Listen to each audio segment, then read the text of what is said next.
اس لیے اجتہادی مسائل میں وسعت قلبی کا مظاہرہ کریں، یہ نہیں کہ اپنی بات جو ہے وہ نافذ کر شروع کر دیں۔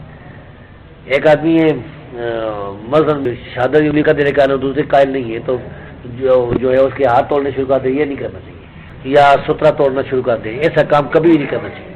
وسعت جو ہے نا، وسعت نظری یہ ہونی چاہیے۔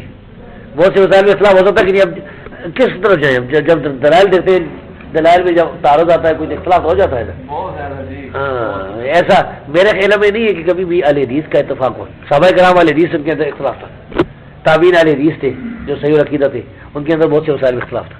ہمارے بڑے صغیر میں ہمارے بہت سے علماء میں شدت نہیں ہونی چاہیے، اہل حق کے درمیان شدت نہیں ہونی چاہیے، لیکن اور یہ اللہ کا فضل ہے کہ عقیدے میں نہیں اختلاف ہے تو یہ کہ رکوع کے بعد ہاتھ بڑھنا چاہیے کہ نہیں بڑھنا چاہیے۔ یہ بعض ایسے بھی ہوتے ہیں جو غیر مقلد قسم کے ہیں نا، کہ وہ ذرا سی بات پر اتنا اختلاف کرتے ہیں۔